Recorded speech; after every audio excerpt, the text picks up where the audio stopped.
જય સિયારામ દોસ્તો, નમસ્કાર. ટ્રુ બ્લોગર કપિલમાં તમારું સ્વાગત છે ને હું છું તમારો પ્રિય કપિલ. આજે આપણે પાછું તમને એમ થશે કે ભાઈ આ 3-4 મહિના પછી પાછા બ્લોગ કેમ ચાલુ થઈ ગયા. આપણે બ્લોગ ચાલુ કરી દીધા છે. સપોર્ટ કરી દેજો થોડો ઘણો થાય તો, બાકી વાંધો નથી, કાંઈ ફોર્સ નથી તમને કોઈ, પણ તમને હવે જીવનની અંદર જરૂરી કાંઈ પણ હશે ને એવા વિડીયો આવશે આની અંદર. તો આપણે સવારના પરોઠા ખાઈએ છીએ અને દૂધ પીએ છીએ કાજુ બદામ વાળું. હવે તો ઠીક, જો તમારી પાસે ઘરે ગાય હોય કે આજુબાજુમાં દેશી ગાયનું દૂધ તમે ચાલુ કરી દેજો. રોજ સવારે, બપોરે નહીં, બપોરે છાશ અથવા રાત્રે બંનેમાંથી એક ટાઈમ, સવારે કાં તો દહીં અને કાં તો દૂધ. એક વાત કહીશ તમને, કવનો સો કાજ કઠિન જગ માહી, જો નહીં હોય તાત તો ઉપાય. આ જામવંતજી હનુમાનજીને કહે છે કે હે હનુમાનજી, તમારો જન્મ રામના સિદ્ધ કાર્ય માટે થયો છે અને એવું કોઈ પણ કાર્ય નથી કે તમે જે ના કરી શકો. આ સાંભળીને હનુમાનજી પર્વતાકાર થઈ જાય છે. ક્યારે? કે જ્યારે સમુદ્રમાંથી એમને રસ્તો નથી મળતો ત્યારે. એટલે જીવનમાં કોઈ એવું કાર્ય નથી કે તમે ન કરી શકો. આ સ્પેશિયલ તમારા માટે યાર, ચોપાઈ જાય નહીં. કવન સો કાજ કઠિન જગ માહી, જો નહીં હોય તાત તુમ પાય. આ ચોપાઈને એકદમ જીવનની અંદર ઉતારી લેજો અને જે પણ કાંઈ કરવાનું ઈચ્છતા હો ને આજથી સ્ટાર્ટ કરી.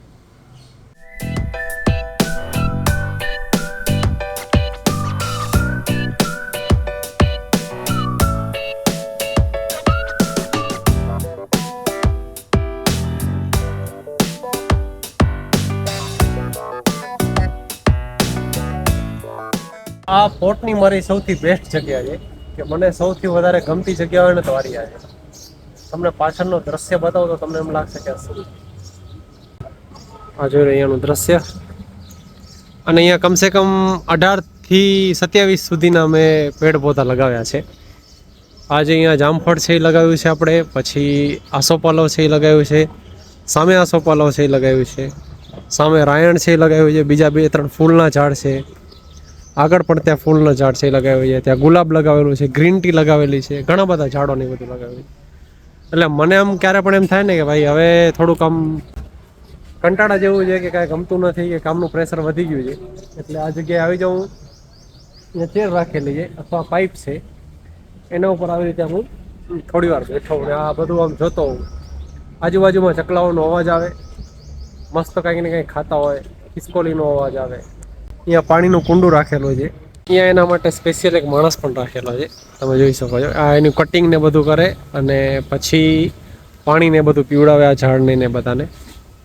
એના માટે એક માણસ પર રાખેલો છે સ્પેશિયલ. કોણ સા વાલા દે દઉં તેરે કો?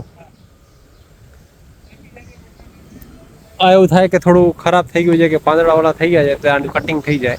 રીતે અમારો કંઈક બ્લોગ ચાલુ છે ને આ છે અમારું પોર્ટ, અમારું CFS જે કહેવાય, અમારું કામ ચાલે છે.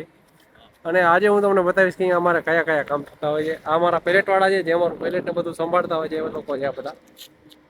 અને અત્યારે જે આ શૂટ થઈ રહ્યું છે એ છે S25, સેમસંગનો જે નવો મોબાઈલ આવે છે S25. તમે બતાવજો કે રિઝલ્ટ કેવું છે, આપણે લેવો જોઈએ કે ન લેવો જોઈએ. જોઈ લો, આ ટાઈપનું એનું રિઝલ્ટ છે. અને આના પછીનું જે દ્રશ્ય આવશે એ આવશે S23.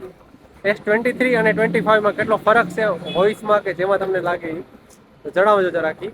આ જોઈ લો, ક્વોલિટી એક આની જોઈ લો. અને હવે આ જ વિડીયો આવશે S23માં, તો એનું જોઈ લેજો.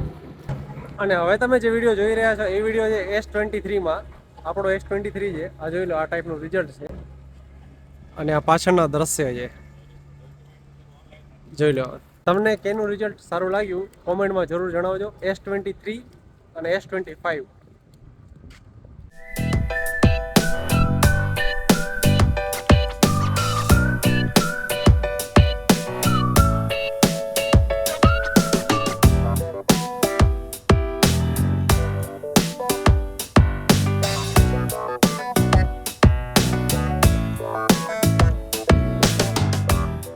તમને વિડીયો સારો લાગ્યો તો લાઈક, શેર અને સબસ્ક્રાઈબ કરી લેજો. મળીએ બીજા વિડીયોમાં. ત્યાર સુધી જય હિન્દ, જય ભારત, જય જય ગરવી ગુજરાત.